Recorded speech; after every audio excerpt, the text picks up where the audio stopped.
So hello my dear students, आज की class में होने वाला है कुछ खास for my para medical matric student जो भी माध्यमिक लेवल पे एग्जामिनेशंस देने वाले हैं और जो मैट्रिक लेवल पे देंगे, साथ साथ इंटरमीडिएट दोनों के लिए यानी पीएम पीएमएम के लिए फुल रिवीजन क्लास है। इस पर्टिकुलर वीडियो और क्लास में हम लोग ईयर 2019 का फुल पेपर रिवाइज करेंगे पीएमएम का, तो अच्छे से कीजिएगा। और आप लोग जानते हो कि पीएमएम में यानी मैट्रिक लेवल पे सॉल्यूशंस यानी विलियन चैप्टर से न्यूमेरिकल्स आता है, जो कि आपका पैरामेडिकल के लिए भी बहुत इंपॉर्टेंट है। तो एक बार हम लोग भी रिवाइज कर लेते हैं, दोनों स्टूडेंट, 12th लेवल वाले भी और 10th लेवल वाले भी, क्योंकि दोनों के लिए ये बहुत इंपॉर्टेंट है। और जो भी बच्चे कर रखे हैं पूरा पीएमएम और पीएम, तो उनका एग्जाम अच्छा जाने वाला है from science and English sections. आप लोग जानते हो ये कि हमारा साइंस और इंग्लिश मेन है, लेकिन नेक्स्ट ईयर से सारे सब्जेक्ट्स आपको पीपीआई पे एकदम डिटेल में कराए जाएंगे। सो समय लगाते हुए चलिए अपनी क्लास को शुरू करते हैं। पूरा देखना क्लास को। Who consume energy, who consumes energy, ठीक है। कौन सा है जो ऊर्जा कंज्यूम करता है, तो आपको बताना है, ठीक है। तो आपको बताना है कि कौन सा ऊर्जा का खपत करता है। ग्लाइकोलाइसिस, बी टीसीए साइकिल, टी वसो अल्मो का ऑक्सीजीकरण, डी वसो अल्मो का जैव संश्लेषण। तो आपको बताना है glycolysis, TCA cycle, oxidation of fatty acids और आपका बायोसिंथेसिस ऑफ फैटी एसिड्स। तो इसमें से किसमें आपका एनर्जी का कंजप्शन होता है, ये हम लोग इसमें देखेंगे, ठीक है। आइए तो उसका उत्तर देख लेते हैं, आपका उत्तर क्या होगा। सो ग्लाइकोलाइसिस, एक एक करके हम लोग सबका कॉन्सेप्ट और जान लेते हैं कि क्या खपत होता है, एनर्जी होता है कि नहीं। तो सबसे पहले जान लेते हैं कि ग्लाइकोलाइसिस प्रोसेस में आपका क्या आउटपुट रहता है। आउटपुट सभी का जानेंगे तो उसी से हमको पता चल जाएगा कि क्या इसका रहेगा। तो सबसे पहले आपका ग्लाइकोलाइसिस में क्या रहेगा, 2 ATP, ठीक है, plus 2 NADH plus 2 pyruvic acid molecules, ठीक है, 2 पायरुविक एसिड मॉलिक्यूल्स, ये आपका उपस्थित रहता है, ठीक। अब टीसीए साइकिल में देख लेते हैं। टीसीए साइकिल में आपका रहता है 6 NADH, 6 NADH plus 2 ATP plus 2 FADH produce होता है, ठीक है। At the end of cycle एक प्रोसेस होने पे इतना रिलीज होता है। ऑक्सीडेशन ऑफ फैटी एसिड्स में क्या होता है आपका, one molecules of NADH, 1 molecules of acetyl CoA, ठीक है, और 1 FADH2, ठीक है। यहाँ पे क्या लिखा मैंने, 1 FADH2, ठीक है। ईच मॉलिक्यूल्स आपका ईच राउंड ऑक्सीडेशन पे आपका फैटी एसिड्स का ये रिलीज होता है। और आपका बायोसिंथेसिस ऑफ फैटी एसिड्स में क्या होता है, इसमें क्या होता है आपका, तो इसमें आपका रिलीज नहीं होता है, इसमें कंज्यूम्स होता है, इसमें कंज्यूम्स होता है। क्या लगता है आपका फैटी एसिड बनाने में, तो सबसे पहले आपका 1 एसिटाइल CoA, 1 NAPDH और एक आपका, ये आपका दोनों मिलके बायोसिंथेसिस होता है। तो ये दोनों कंज्यूम होता है आपका। एक बार पुनः मैं समझा रहा हूं कि बाकी का ऊपर का तीनों प्रोसेस में आपका रिलीज होता है, मतलब हर साइकिल पे रिलीज होता है। ग्लाइकोलाइसिस में क्या रिलीज होता है, तो 2 ATP, 2 NADH और 2 pyruvic acid molecules at the end.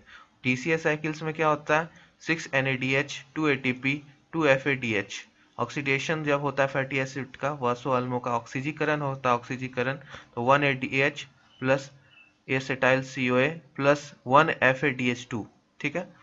लेकिन जब बायोसिंथेसिस का बात होगा, क्योंकि यहाँ सिंथेसिस कर रहे हैं हम लोग, बना रहे हैं, वसो अल्मो का जैव संश्लेषण हो रहा है, बन रहा है, तो यहाँ पे हम लोग देंगे उसको। तो यहाँ पे बनाने के लिए उस कंज्यूम करेगा एनर्जी को। तो आपका यहाँ पे 1 एसिटाइल CoA प्लस 1 NADPH, क्या होगा, 1 NADPH, ठीक है, 1 NADPH।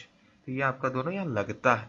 तो यहाँ पे ये प्लांट फिजियोलॉजी का चैप्टर था। कहाँ से, प्लांट फिजियोलॉजी, क्लास 11 फिजियोलॉजी,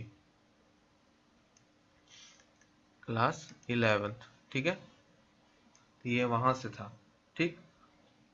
तो आपको आई होप ये क्वेश्चन समझ में आ गया होगा। चलिए नेक्स्ट क्वेश्चन देखते हैं। नेक्स्ट क्वेश्चन आपसे क्या पूछ रहा है कि विच वाज डेवलप्ड फर्स्ट, कौन सा था जो डेवलप फर्स्ट हुआ था, किसका प्रथम विकास हुआ था। तो प्रोटीन का, डीएनए का, आरएनए का या राइबोसोम का। यानी आपका प्रोटीन, डीएनए, आरएनए या राइबोसोम्स, किसका विकास प्रथम हुआ था। ठीक है, सो इसका आंसर हम लोग सभी जानते हैं कि आरएनए होगा। ठीक है, आरएनए का सबसे पहले सिंगल स्टैंडर्ड आरएनए का पहला विकास हुआ था। और ये आपका रिपीटेड प्रश्न है, ये आपका पैरामेडिकल में भी, जिन्होंने मेरा प्लेलिस्ट में देख रखा है अदर वीडियोस पैरामेडिकल का, तो पैरामेडिकल का जाके देखिए, पैरामेडिकल डेंटल करके प्लेलिस्ट बना रखा है मैंने। वहां पर आप देखोगे तो किसी ईयर में 2013 या 14 में सेम प्रश्न आपका पैरामेडिकल में आ रखा है। ठीक है, तो एक बार जाके देखिएगा, ये रिपीटेड प्रश्न है।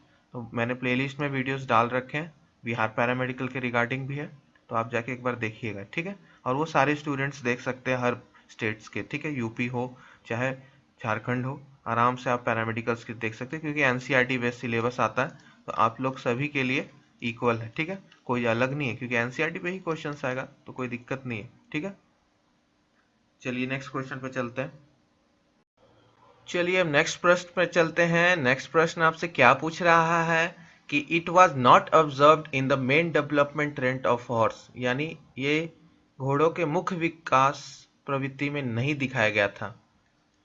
तो आपको बताना है विकासीय प्रवृत्ति में नहीं दिखाया गया था, यानी ऊंचाई में वृद्धि, ठीक है, उसके संख्या में कमी यानी डिक्रीज इन फुट पैड्स, उसके फुट पैड्स में डिक्रीज हो जाना, पदों का छोटा हो जाना यानी फुट्स का छोटा हो जाना, शॉर्टनिंग ऑफ फीट, या मस्तिष्क का बढ़ना यानी इनलार्जमेंट ऑफ ब्रेन। ठीक है, तो इसका इंग्लिश क्या होगा, increase in height, increase in height.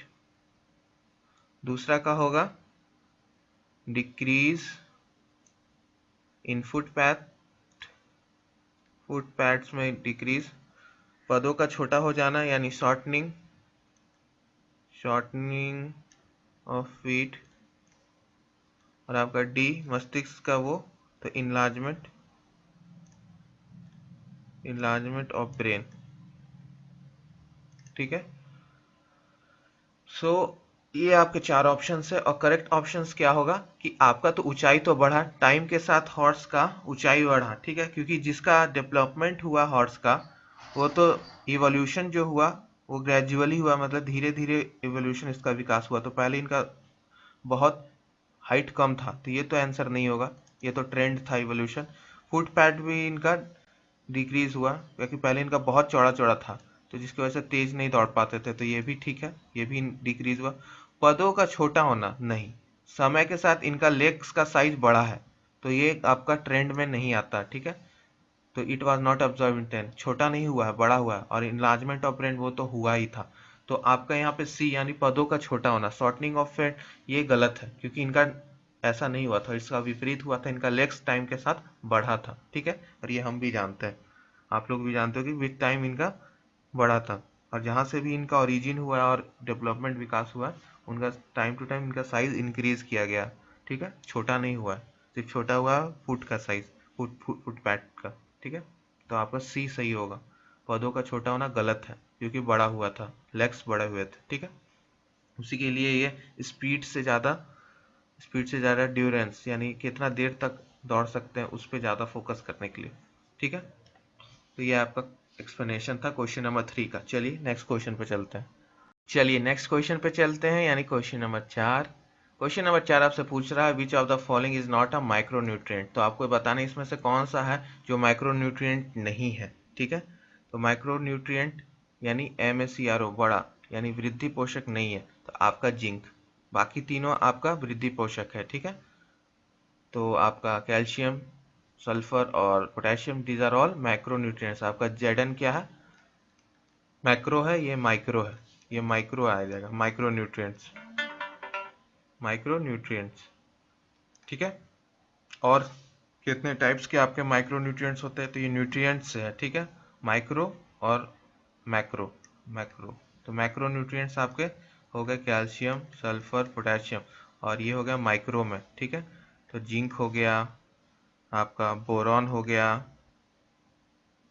Manganese हो गया, आयरन हो गया, कॉपर हो गया, मॉलिब्डेनम हो गया, क्लोरीन हो गया। These are all the examples of micro, ठीक है, these are all the examples of micro. अब मैक्रो में क्या हो जाएगा, तो carbohydrates, protein, fats, alcohol, water, fibres, these are all macro, ठीक है। मैक्रोस का भी आपका पार्ट है, ऐसा नहीं है कि आपका मैक्रोस का पार्ट नहीं है। तो मैक्रोस का भी आपका बहुत सारे एलिमेंट्स का बात हो रहा है यहाँ पे, तो इसको मत लीजिएगा। अभी एलिमेंट्स में जैसे कैल्शियम, सल्फर, ये सब आपका मैक्रो में आ जाएगा, ठीक है, इसको मैक्रो में कंसीडर कीजिए आप।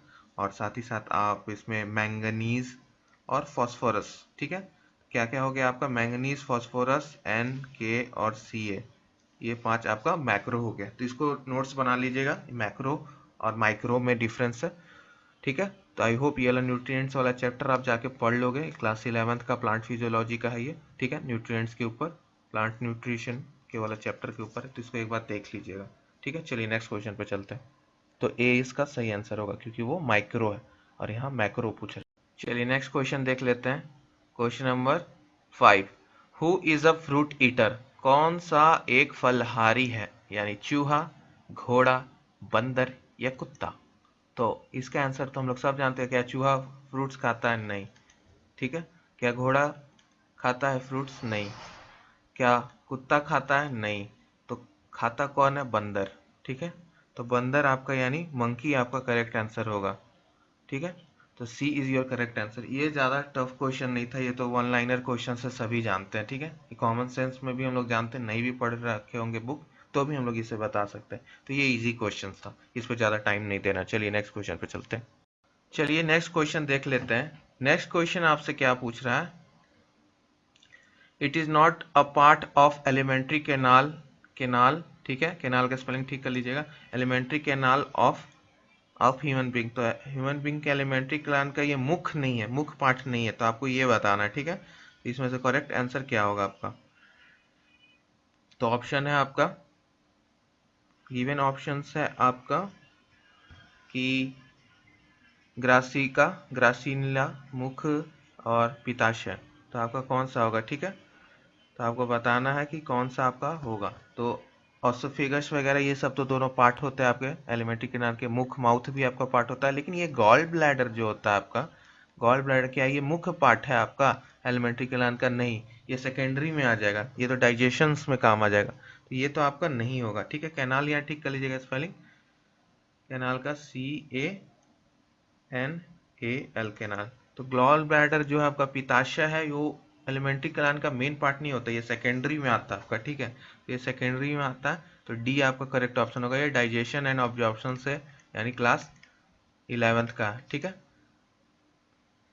सो ये था आपका 6 क्वेश्चन नंबर। चलिए नेक्स्ट क्वेश्चन पे चलते हैं।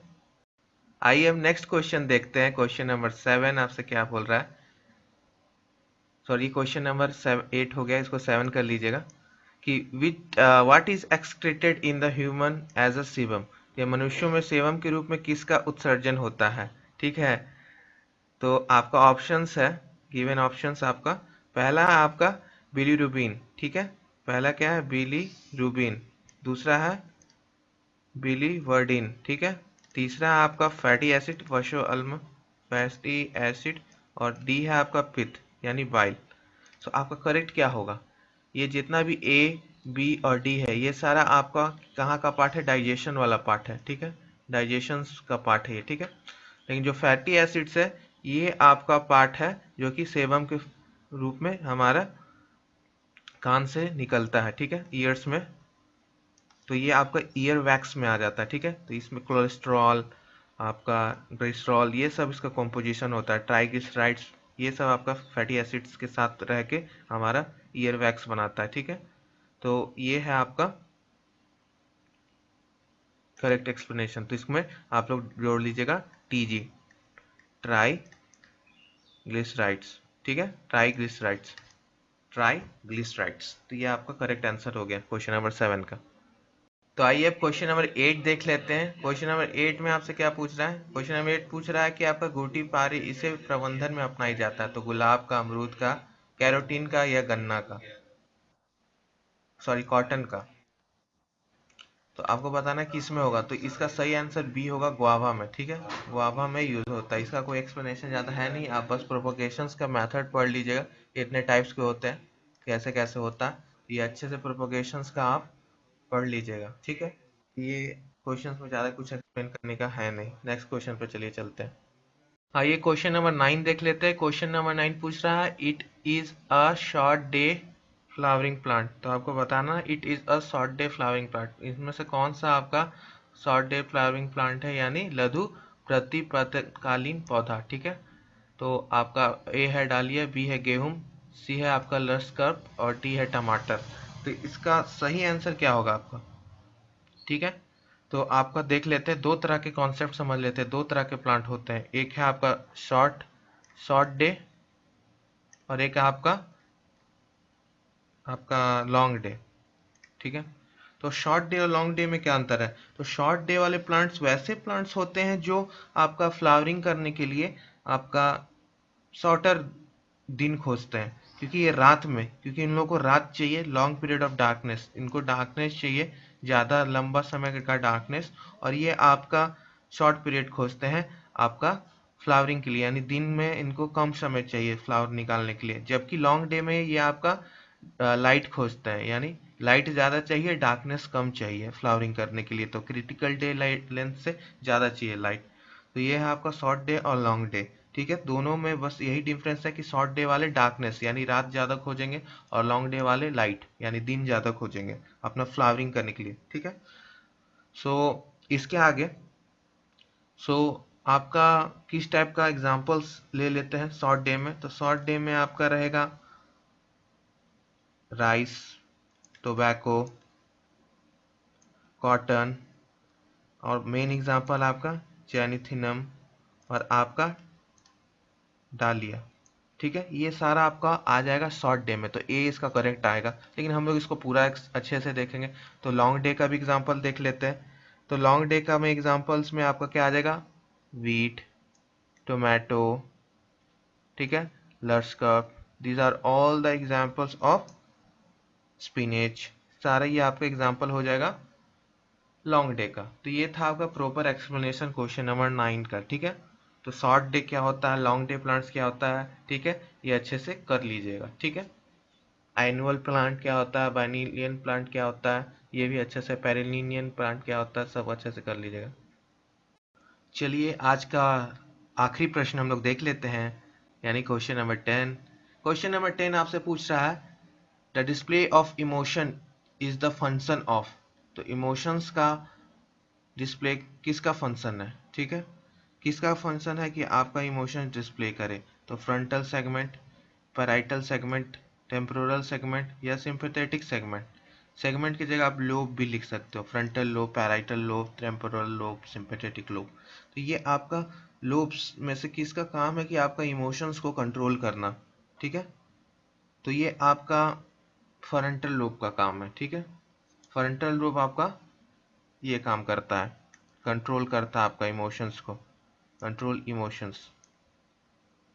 ठीक है, तो इमोशंस का आपका और पर्सनैलिटी को आपको यही कंट्रोल करता है फ्रंटल। टेम्पोरल फॉर एग्जांपल आपका ऑडियो, ठीक है, इसको करता है कंट्रोल। पैराइटल और सिंपैथेटिक क्या है आपको कमेंट में पढ़ के चैप्टर आपको बताना है क्या कंट्रोल करता है। ठीक है, तो ये आपका होमवर्क है, दोनों कमेंट में आ जाना चाहिए आंसर कि पैराइटल लोब और सिंपैथेटिक लोब आपका सेगमेंट आपका क्या करता है। ठीक है, तो one mole contain the most moles of oxygen. तो किसका आपका मोल सबसे ज्यादा मोल्स ऑफ ऑक्सीजन कंटेन करता है, तो ये आपको बताना है। ठीक है, तो किसके एक मोल में ऑक्सीजन का सर्वाधिक मोल मौजूद होगा। ठीक है, तो आपका ऑप्शन है NOH, CH3COH, H2O और कैल्शियम कार्बोनेट। तो बताइए आंसर क्या होगा। तो करेक्ट आंसर होगा इसका, हमको देखना होगा कि सब तो एक ही मोल है, ये भी 1 मोल है, ये भी आपका 1 मोल है, ये भी आपका 1 मोल है और ये भी आपका 1 मोल है।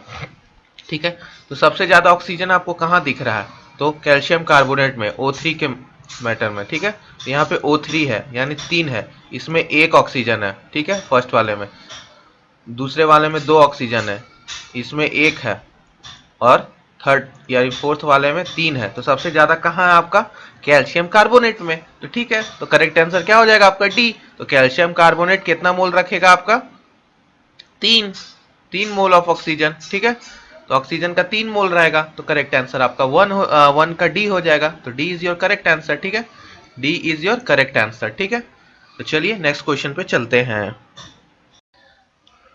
सो आइए अब नेक्स्ट क्वेश्चन देख लेते हैं हम लोग। क्वेश्चन नंबर 2 आपसे क्या पूछ रहा है। क्वेश्चन नंबर 2 में आपसे पूछ रहा है कि आपको एटॉमिक नंबर दे रखा है, एटॉमिक नंबर 55, उसका आपको ब्लॉक निकालना है। ठीक है, तो एटॉमिक नंबर 55 का आपको ब्लॉक निकालना है कि एस ब्लॉक का होगा, पी ब्लॉक का होगा, डी ब्लॉक का होगा या एफ ब्लॉक का होगा। इस टाइप का क्वेश्चन आपको आगे भी आ सकता है ब्लॉक निकालने के लिए, पीरियड ग्रुप निकालने के लिए। तो आपको एस पी डी एफ में से आपको बताना है, तो उसके लिए इलेक्ट्रॉनिक विन्यास करना होगा। तो इलेक्ट्रॉनिक विन्यास करेंगे जेड यानी 55 का यानी सीजीएम का, तब हम लोग को पता चल जाएगा। तो आइए हम लोग सीजीएम का इलेक्ट्रॉनिक विन्यास करते हैं।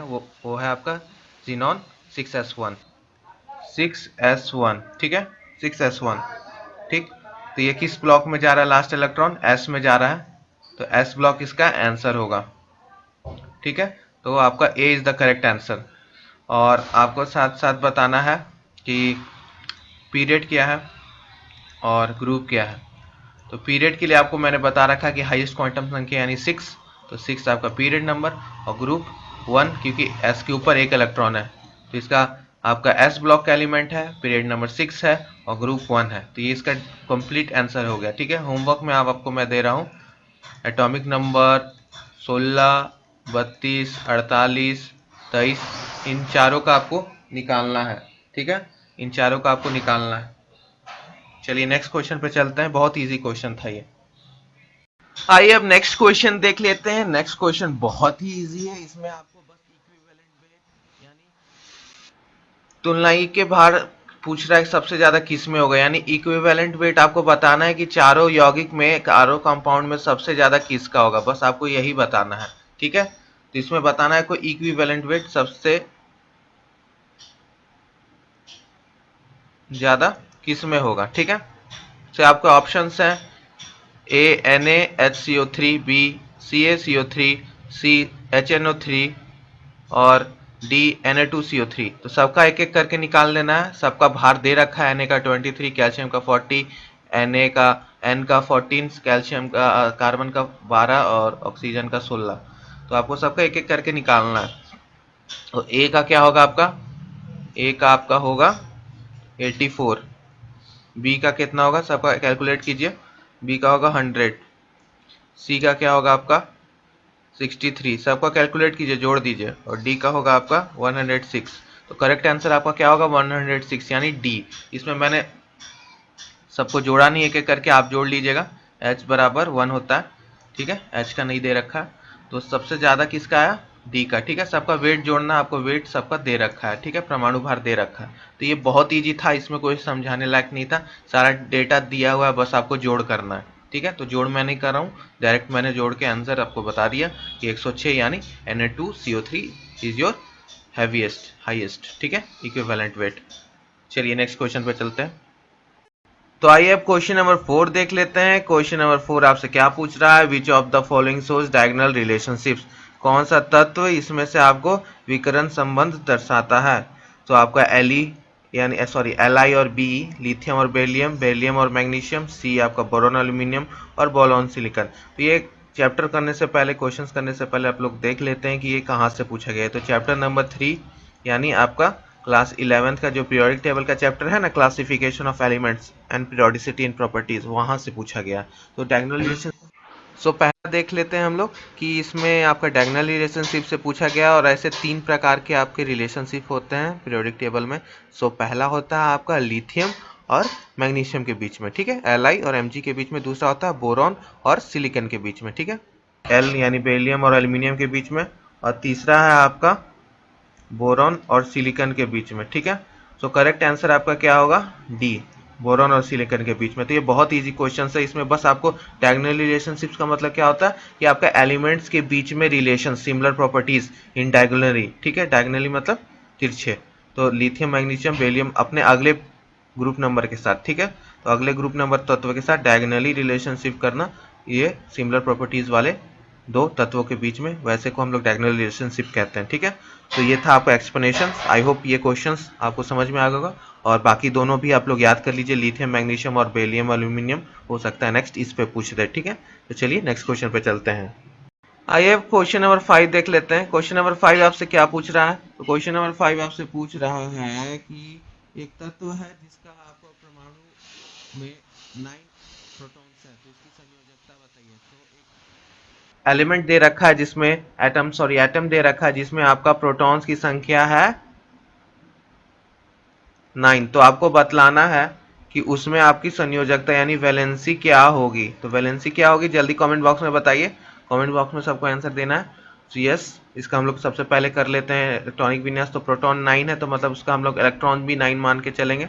सो 1s2 2s2 2p, कितना हो गया यहाँ पे 5। ठीक है, तो इसको एक इलेक्ट्रॉन बस चाहिए अपना अष्टक नियम पूरा करने के लिए। ठीक है, वैलेंस इलेक्ट्रॉन कितना आपका 7 है, तो बस एक चाहिए आपका ऑक्टेट रूल पूरा करने के लिए।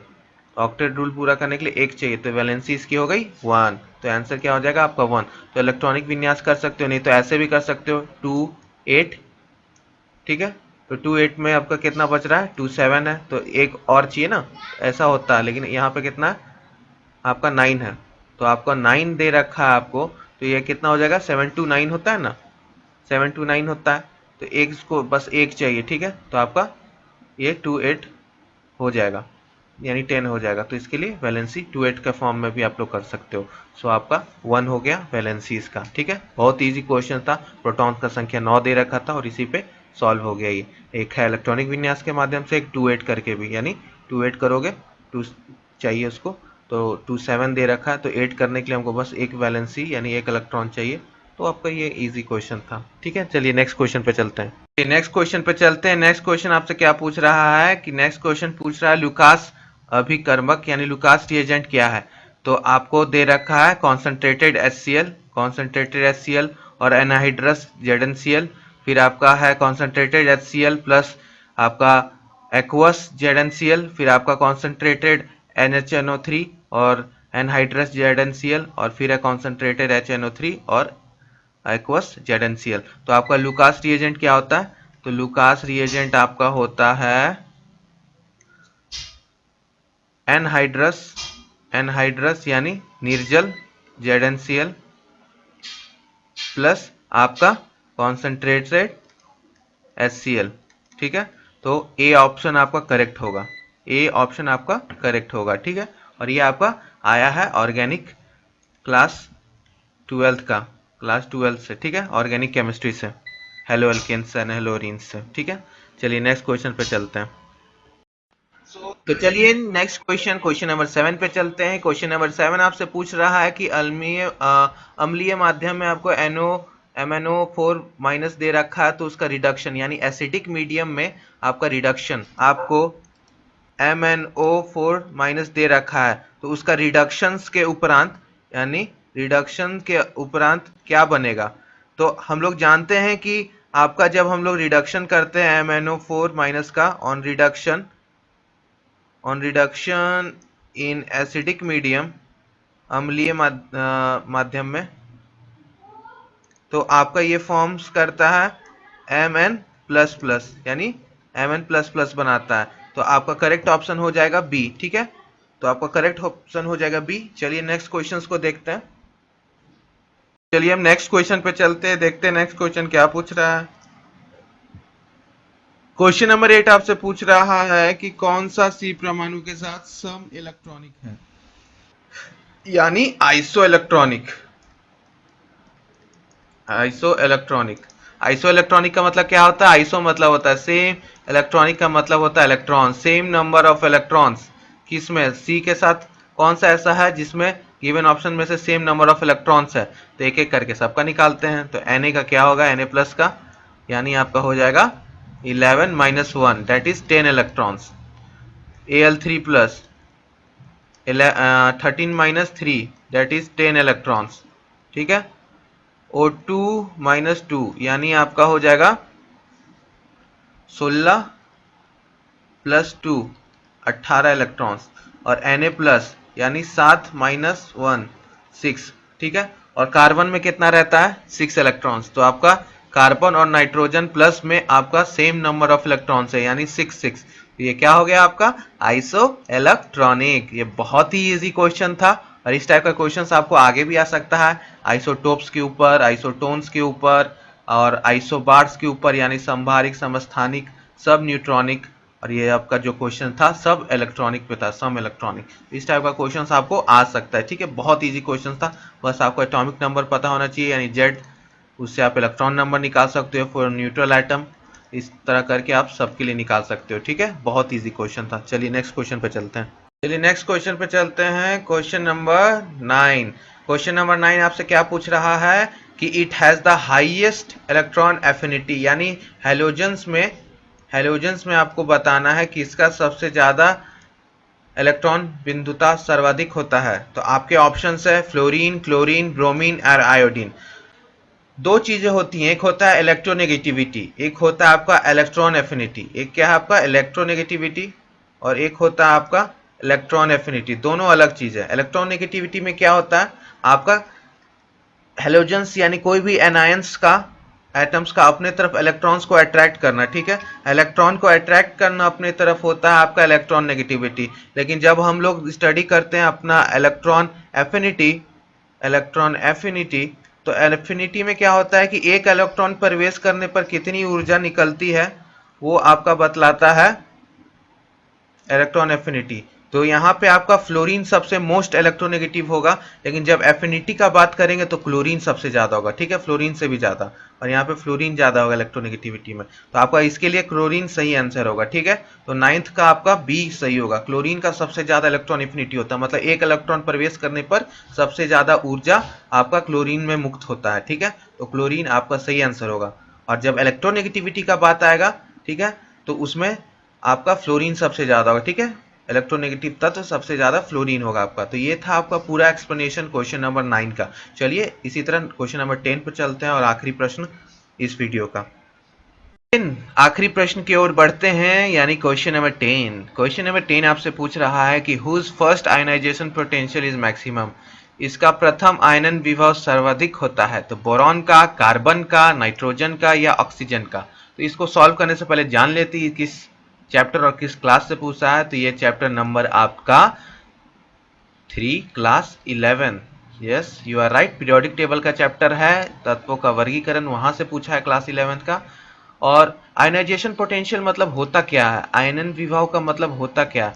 तो ये होता है कि आपका इलेक्ट्रॉन, एक इलेक्ट्रॉन्स को आपको महत्तम कक्षा से निकालने में जितनी भी न्यूनतम मिनिमम एनर्जी लगती है, उसको हम लोग बोलते हैं आयनाइजेशन पोटेंशियल। तो एक इलेक्ट्रॉन निकालने में जितनी एनर्जी लगती है एटम को, उसको हम लोग बोलते हैं आयनन विभव, ठीक है। तो आपका हम लोग जानते हैं कि ये आपका पीरियोडिक टेबल हो गया, ठीक है। तो इधर साइड लेफ्ट टू राइट, यानी पीरियड में जाने पर आपका ये बढ़ता है, और टॉप टू बॉटम में ये डिक्रीज होता है, ठीक है। तो आपका यहाँ पे देख सकते हो कि दे रखा है boron, carbon, nitrogen and oxygen, ठीक है। तो ये आपका एक पीरियड में इधर से बढ़ रहा है, ठीक है। यहाँ पे एक कंडीशन आ जाती है कि आपका सबसे ज्यादा नाइट्रोजन का होता है आयनन विभव, उसके बाद ऑक्सीजन का होता है, उसके बाद आपका कार्बन का, फिर आपका बोरॉन का। ये आपका है पूरा इंक्रीजिंग ऑर्डर में। तो सबसे ज्यादा आपका नाइट्रोजन का होगा, तो इसका तो आंसर सी होगा, ठीक है। वो कैसे, क्योंकि इसमें सबसे ज्यादा एनर्जी मिनिमम चाहिए, सबसे ज्यादा एनर्जी चाहिए निकालने में, ठीक है। मिनिमम चाहिए बोरॉन में, ठीक है, क्योंकि ये आपका इधर साइड आ जाता है। लेकिन नाइट्रोजन आपका चला जाता है पी ब्लॉक में। तो पी ब्लॉक्स एलिमेंट्स क्या होते हैं, आपका इलेक्ट्रोनेगेटिव एलिमेंट्स होते हैं, तो वो उनको ज्यादा ऊर्जा चाहिए इलेक्ट्रॉन्स निकालने के लिए, तो ये इलेक्ट्रॉन्स निकाल नहीं पाएंगे, ठीक है। तो ये आपका हो गया आंसर। तो नाइट्रोजन आपका यहाँ पे करेक्ट आंसर होगा, यानी सी। तो ये था आपका पूरा इंपॉर्टेंट 10 क्वेश्चंस। और इस टाइप के क्वेश्चंस आपके यूपी, बिहार और झारखंड के पैरामेडिकल, पॉलिटेक्निक और आईटीआई तीनों में पूछे जा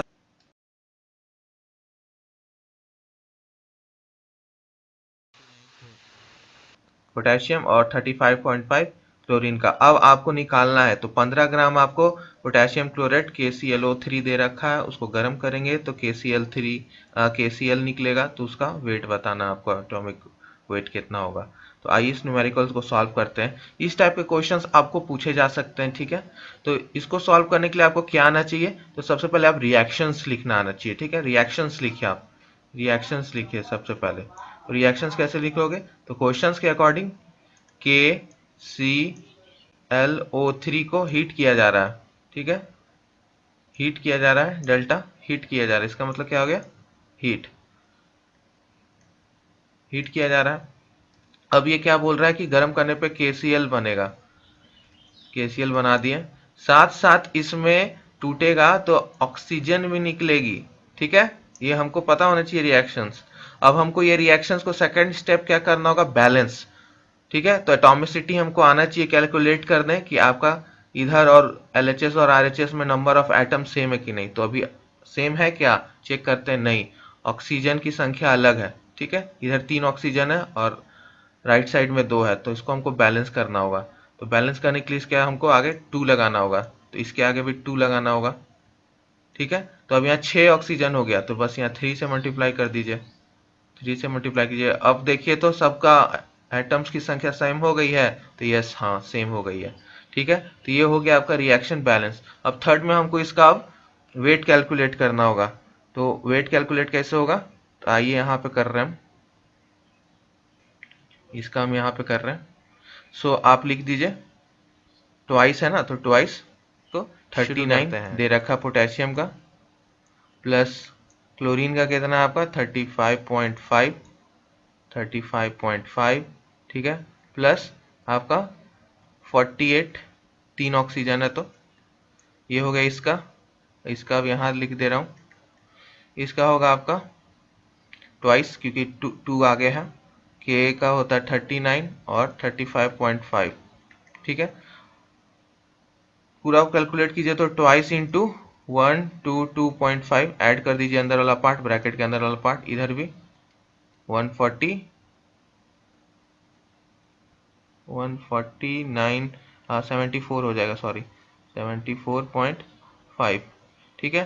तो टोटल कितना हो गया इसका 245.0, इधर कितना हो गया आपका 149, ठीक है, 0.0। तो इधर 245 और उधर 149। हमको ऑक्सीजन से कोई मतलब नहीं, क्योंकि हमको कैलकुलेट किसका करना है, KCl का, ठीक है। किसके बेसिस पे, तो KClO3 पोटेशियम क्लोरेट के बेसिस पे। तो अब हम लोगों को आगे न्यूमेरिकल्स इसको सॉल्व करना है। तो 245 लिख लीजिए यहाँ पे, 245, और इधर KCl कितना है आपका 149। इधर नीचे वाला इरेज कर दे रहा हूँ, नीचे वाला इरेज कर दे रहा हूँ। सो इस तरह से आपको ये वाला कर लेने के बाद आपको बस लिखना है कि 245 ग्राम KCl को गर्म करने पे 149 निकलता है आपका KCl।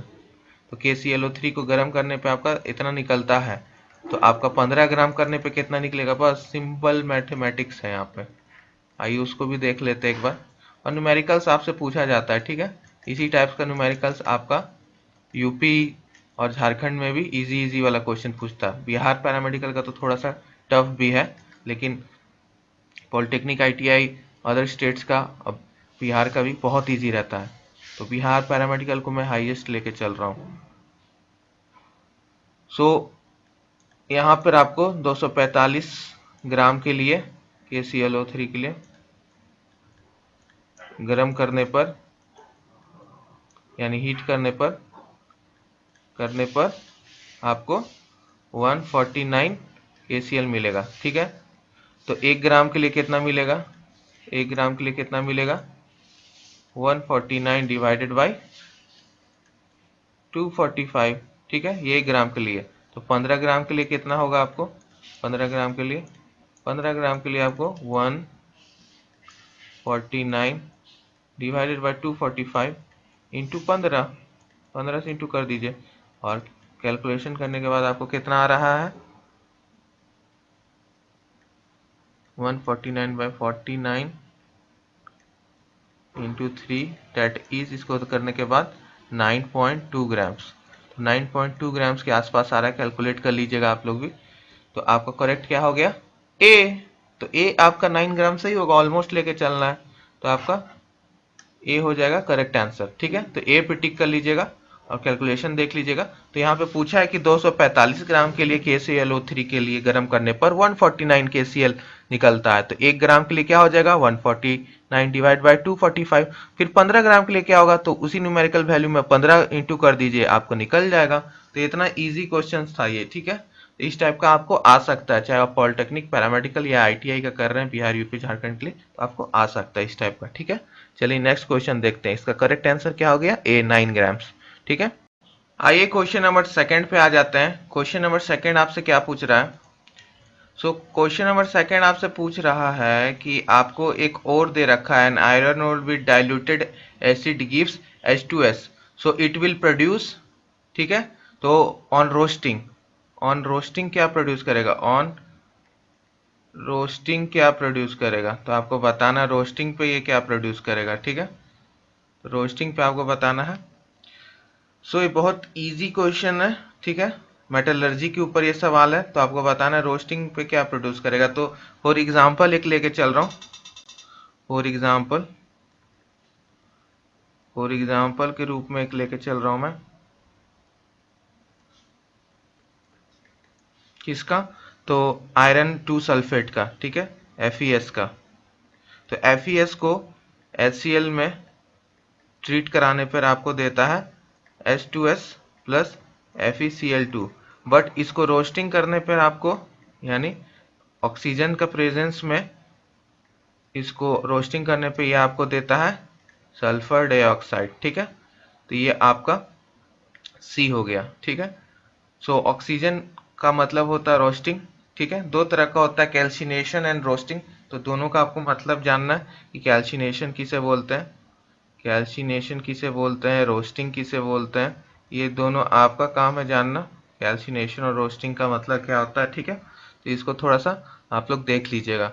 दोनों मेटलर्जी का सवाल है, क्लास 12th। ठीक है, चैप्टर नंबर 6। ठीक है, तो ये आपका क्वेश्चन नंबर 2 हो गया।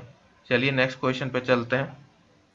क्वेश्चन नंबर 3 पे आ जाइए। क्वेश्चन नंबर 3 आपसे क्या पूछ रहा है कि सीयू के विद्युत अपघटन विधि द्वारा शोधन में एनोड पर इसका उत्पादन होगा। तो प्यूरिफिकेशन कर रहे हैं, यानी इलेक्ट्रोलिसिस कर रहे हैं हम लोग कॉपर का, तो उस पे एनोड पे आपका क्या होगा। ठीक है, तो एनोड और कैथोड का यहाँ पे इलेक्ट्रोकेमिस्ट्री का बात हो रहा है। ये चैप्टर नंबर 3 इलेक्ट्रोकेमिस्ट्री का पार्ट है, ठीक है, तो यहाँ पे आपसे क्लास 12 का चैप्टर नंबर 3 इलेक्ट्रोकेमिस्ट्री। तो यहाँ आपसे पूछ रहा है कि एनोड पे क्या होगा। तो हम लोग दोनों देख लेंगे, एनोड और कैथोड दोनों पे। तो मैंने एक क्वेश्चंस प्रीवियस ईयर का जो प्लेलिस्ट में भी आपको अवेलेबल होगा, VVI में एक बार और क्वेश्चंस कराया था इसी के ऊपर। तो वहां पे मैंने आपको अच्छे से समझाया था कि कैसे कैसे होता है आपका। तो एनोड आपका क्या होता है? इम्प्योर, बताया था मैंने, इम्प्योर, यानी इसमें इम्प्योर कॉपर को डाला जाता है Cu को, और यहाँ पे हमको कैथोड पे प्योर मिलता है। ठीक है, तो एनोड पे आपका क्या होता है रिएक्शंस, कि आपका Cu जो इम्प्योर रहता है वो टूटता है। ठीक है, Cu+2। ठीक है, और इससे 2 इलेक्ट्रॉन्स निकल जाता है। और आपका मैंने यहाँ क्या बताया था, कि यहाँ पे मैंने बताया था कि Cu2+ और 2 इलेक्ट्रॉन मिलके प्योर, यानी ये इम्प्योर हो गया, और ये आपका प्योर कॉपर, इस तरह से। तो आपका क्या हो गया आंसर? Cu2+, यानी बी आंसर हो गया आपका। ठीक है, तो कॉपर टूटता है एनोड पे, अपना 2 इलेक्ट्रॉन देके कटायन बन जाएगा। क्या बन जाएगा? कटायन। ठीक है, धन आयन बन जाता है ये। ये आपका इस तरह से मेथड है। तो आपको याद रखना होगा कि एनोड पे होता है इम्प्योर और कैथोड पे होता है प्योर। तो एनोड पे जो होगा वो अपना इलेक्ट्रॉन्स तोड़ेगा, चाहे कॉपर हो चाहे कोई भी मेटल्स को हम लोग इलेक्ट्रोलाइसिस कर रहे हो, ठीक है, गोल्ड वगैरह जो भी, और जाके प्योर कहाँ जमा होगा? कैथोड पे। तो एनोड आपका क्या है? हमेशा इम्प्योर रहता है, इम्प्योर मेटल्स, और कैथोड क्या रहता है आपका? Pure metals. तो इस तरीका से आप इस टाइप के क्वेश्चंस कर सकते हो, और इस टाइप के क्वेश्चंस आपका हर जगह पूछा जाता है। ठीक है, ये क्वेश्चंस बहुत इंपॉर्टेंट है, इसको VVI कर लीजिएगा। इलेक्ट्रोकेमिस्ट्री का सवाल है, एनोड और कैथोड पे बहुत बार बच्चे कंफ्यूज हो जाते हैं। ठीक है, तो कंफ्यूजन नहीं होना, हमेशा याद रखिए A4 एनोड और आई फॉर इम्प्योर, तो ए आई कर लीजिएगा शॉर्ट में याद करने के लिए, ए आई, ठीक है। और सी पी, ठीक है, सी पी माने कैथोड का सी और पी का प्योर, ए आई सी पी, ठीक है, इस तरह से याद रखिएगा, ठीक है। तो ये निमोनिक टाइप का आपको याद रखना होगा। तो एनोड यानी इम्प्योर, कैथोड यानी प्योर, ठीक है। बहुत ही इजी सवाल था। चलिए नेक्स्ट क्वेश्चन पे चलते हैं।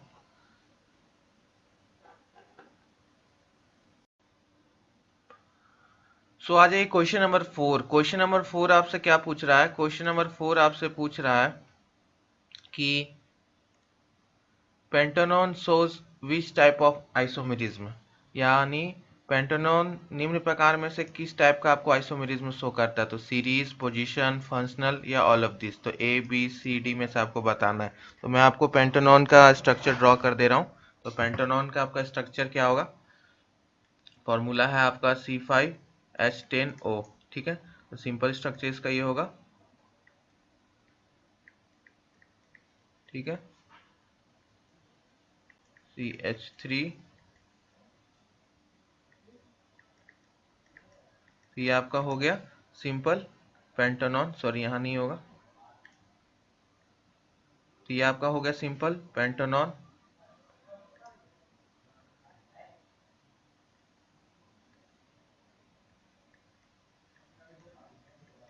H ये आपका किस टाइप का आइसोमेरिज्म सॉल्व करेगा? तो ये सीरीज भी करेगा, पोजीशन भी करेगा, फंक्शनल भी करेगा, क्योंकि आप इसका हर वे में चेंज कर सकते हो, ठीक है। तो ये तो सिंपल था। पोजीशन के लिए आपको क्या करना होगा? ये पोजिशनल है, जहाँ भी डालोगे वहाँ वैसा नाम हो जाएगा। और आपका फंक्शनल के लिए बस आगे पीछे बीच में इसको कर देना होगा, यहाँ कर देना होगा, तो ये फंक्शनल हो जाएगा। और जहाँ भी आप करोगे तो इस टाइप का शो करेगा। तो पोजीशन, फंक्शनल, सीरीज सब आपको ये देगा। तो ये आपका करेक्ट आंसर ये हो जाएगा, ठीक है। तो ये इस टाइप का क्वेश्चंस आपको आते हैं आइसोमेरिज्म के ऊपर। कितने टाइप के होते हैं? ऑप्टिकल, जियोमेट्रिकल, सारा आइसोमेरिज्म आपको general organic chemistry class 11th में कर लेना है आपको, ठीक है। क्लास 11th का पहला चैप्टर है वहां से, ठीक है। चलिए नेक्स्ट क्वेश्चन पे चलते हैं। आइए अब क्वेश्चन नंबर 5 देख लेते हैं। क्वेश्चन नंबर 5 आपसे क्या पूछ रहा है? क्वेश्चन नंबर 5 आपसे पूछ रहा है कि एसीटोन को हम लोग ZnHg यानी जिंक अमलगम के साथ कॉन्सेंट्रेटेड HCl में आपको रिएक्शंस करवाएंगे तो क्या प्रोड्यूस होगा? तो चारों ऑप्शंस में से क्या प्रोड्यूस होगा? ये हम लोग जिंक अमलगम पे एक बार और क्वेश्चन सॉल्व कर रखे हैं। तो जिंक अमलगम के ऊपर हम लोग एक बार और कर रखे हैं क्वेश्चन। तो जिंक अमलगम यहीं पे है, तो रिएक्शंस में तो हम लोग कहाँ क्या बोलते हैं उस रिएक्शन को? क्लेमेंजन रिडक्शन। ये कौन सा नेम रिएक्शन है? क्लेमेंजन जी ने क्लेमेंजन रिडक्शन करवाया था। रिडक्शन यानी ऑक्सीजन को हटाना और हाइड्रोजन को जोड़ना। एसीटोन का फॉर्मूला लिख लेते हैं, CH3 C double bond O CH3। ये आपका क्या हो गया? एसीटोन। एसीटोन हो गया, ठीक है। तो एसीटोन में हम लोग क्या देंगे? जिंक अमलगम, ठीक है। ये जिंक अमलगम हो गया। और कॉन्सेंट्रेटेड HCl, तो ये क्या करेगा? इसको इसको सिंपल ये आपको बना देगा प्रोपेन में, प्रोपेन में, ठीक है। तो यानी ऑप्शन नंबर सी। तो क्लेमेंजन रिडक्शन यही करता है आपका, रिडक्शन कर देता है, क्लेमेंजन रिडक्शन। तो ये ऑक्सीजन हटा के यहाँ पे आपका H जोड़ देगा। तो ये H जोड़ दिया, ऑक्सीजन हटा दिया। तो ये था आपका क्लेमेंजन रिडक्शंस। तो आपको सारे नेम रिएक्शंस करने हैं माय डियर स्टूडेंट्स। एक क्वेश्चंस आपका मैंने हर जगह देखा नेम रिएक्शंस के ऊपर रहता है, चाहे वो पॉलिटेक्निक हो, ITI में तो नहीं रहता, पॉलिटेक्निक हो, पैरामेडिकल हो, बिहार, झारखंड, यूपी का, तीनों का आपका एक क्वेश्चन हर साल एक अल्टरनेट करके 1-2 साल पे आपको एक क्वेश्चन नेम रिएक्शंस के ऊपर रहता है। तो नेम रिएक्शंस आपको पूरे कर ले रहे हैं, ठीक है, 11th-12th NCERT से पूरा, ठीक है। ये आपके लिए इंपॉर्टेंट टिप है मेरी तरफ से, ठीक है। तो नेम रिएक्शन का लिस्ट बना लीजिएगा और अच्छे से पूरा नेम रिएक्शंस को कर लीजिएगा। चलिए नेक्स्ट क्वेश्चन पे चलते हैं। आ जाइए अब क्वेश्चन नंबर 6 डिस्कस कर लेते हैं। क्वेश्चन नंबर 6 आपसे क्या बोल रहा है?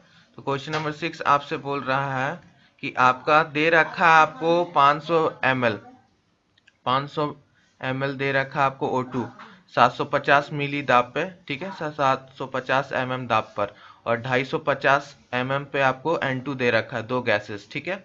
और जब हम लोग को इसको मिलाकर एक फ्लास्क में 1.5 लीटर का बनाते हैं वॉल्यूम का, तो उस फ्लास्क में ये दोनों को मिलाने के बाद दोनों गैसेस को आपका क्या प्रेशर रहेगा, तो आपको यहाँ डाल्टन्स लॉ का फॉलो करना है, पार्शियल प्रेशर दोनों का ऐड करना है। तो सबसे पहले ये जान लेते हैं कि T यहाँ पे कांस्टेंट है, टेम्परेचर दे रखा है कांस्टेंट हमको, ठीक। उसके बाद हमको ये फॉर्मूला पता है PV इक्वल टू NRT, ये भी पता है हमको। तो N आपका क्या हो जाएगा PV प्लस RT, ठीक।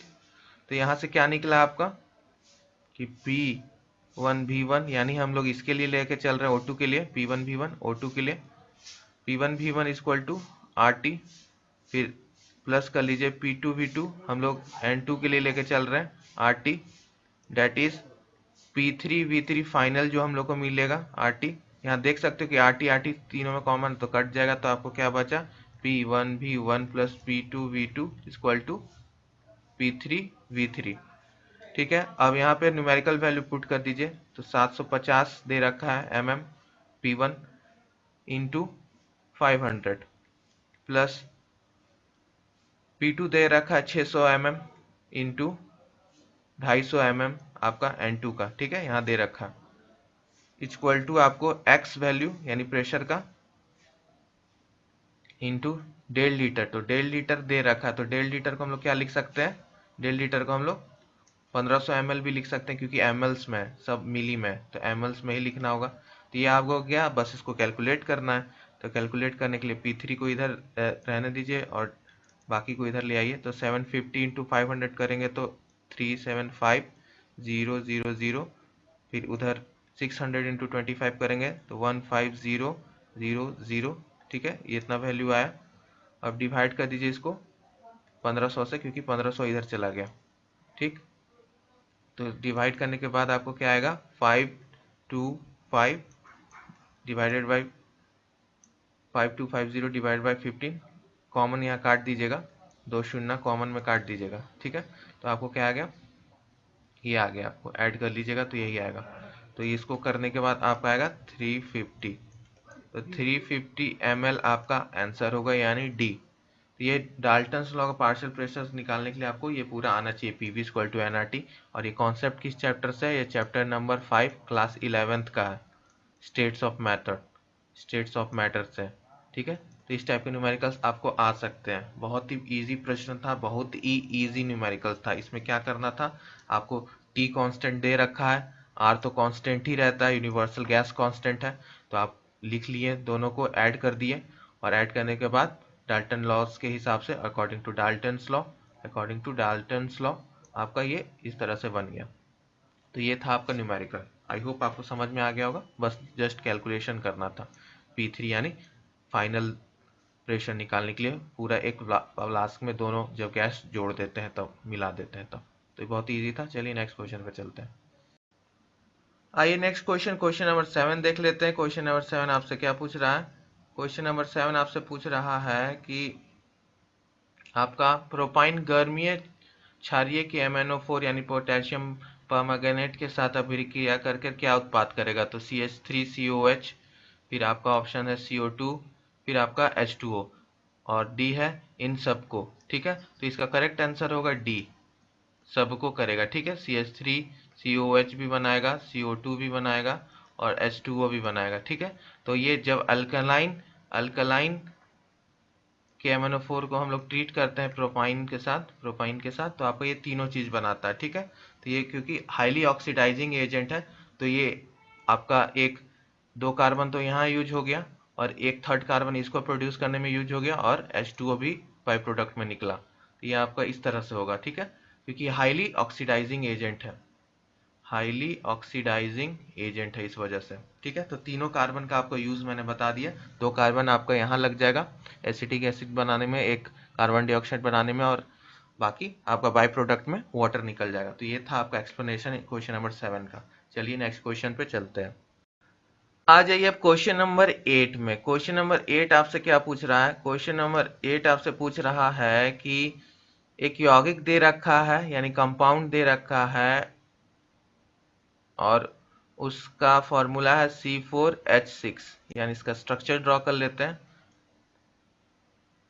4 इसमें C है, 1 2 3 4 5 6, ठीक है। तो इसमें घट रहा है, ठीक है, कार्बन घट रहा है, तो हमको इसको अरेंजमेंट सही करना होगा। अब देखते हैं,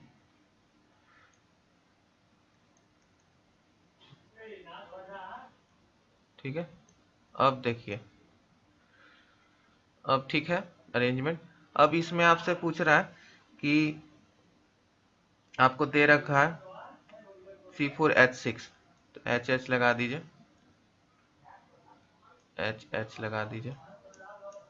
अब इसके बीच में आपको पूछ रहा है कि ये डबल बॉन्ड है, ट्रिपल बॉन्ड है, 2 डबल बॉन्ड है, ये आपको ये बताना है कि ट्रिपल बॉन्ड है। ये तो सबसे पहले कर लिए हम लोग। अगर इसको हम लोग ट्रिपल बॉन्ड बना देते हैं C4H6 को, तो इधर भी 4, इधर भी 4, ये पूरा अच्छे तरीके से बन गया आपका, ठीक है। तो ये ट्रिपल बॉन्ड है, इसमें एक तैरते एक बंद है, ठीक है। अच्छे से देखिए, चारों तरफ से 4 हो गया ना, तो ये आपका एक ट्रिपल बॉन्ड है, ठीक। तो इसका डी हो जाएगा आपका आंसर। तो इस टाइप के प्रश्न आ सकते हैं। अब देख लेते हैं C2H4 में। तो C2H4 में क्या होता है आपका, 2 C है, एक इसको H, इसको H, इसको H, इसको H, और एक डबल बॉन्ड हो गया। एक है C2H2, एसिटिलीन या इथाइलिन भी बोलते हैं। तो C एक H, तो इसको क्या बनाना होगा, ट्रिपल बॉन्ड। तो इस तरीका से आपको सब बना लेना है, ठीक है। बहुत ही मस्त और बहुत ही इजी क्वेश्चन था ऑर्गेनिक केमिस्ट्री के ऊपर, था कि नहीं। चलिए नेक्स्ट क्वेश्चन पे चलते हैं। आइए आखिरी सवाल देख लेते हैं इस ईयर का। इसमें से पूछा जा रहा है आपका आखिरी ईयर में कि विच इज अ पॉलीईस्टर। तो नाइलॉन, रेशम यानी सिल्क, टेरिलीन या सेल्यूलोस। नाइलॉन आपका क्या है, एक पॉलीअमाइड है, ठीक है, पॉलीअमाइड है। ये आपका रेशम और सेल्यूलोस आपका नेचुरल है, ठीक है। और टेरिलीन आपका एक पॉलीईस्टर है, ठीक है। तो टेरिलीन आपका सही उत्तर हो जाएगा, ठीक है। आपका टेरिलीन एक सही उत्तर हो गया। तो she is your correct answer, polyester आपका टेरिलीन है। इसी टाइप के प्रश्न आपसे पूछे जाते हैं। और भी एग्जाम्पल टेरिलीन के साथ साथ पीईटी पैट और एक्रेलिक। कैसे लगी आपको आज की क्लास? आज का क्लास पूरा रिपीट था आपका पैरामेडिकल मैट्रिक का रिवीजन क्लास, मैराथन क्लास। अब 6 बजे से आपका पैरामेडिकल 2018 का फुल रिवीजन हम लोग करेंगे पेपर का। तो 6 बजे फिर से आ जाइएगा यूट्यूब पे पूरा रिवीजन करने के लिए आपका 2018 का पैरामेडिकल बिहार का। तो मिलते हैं, bye bye and keep studying. फिर से बाय।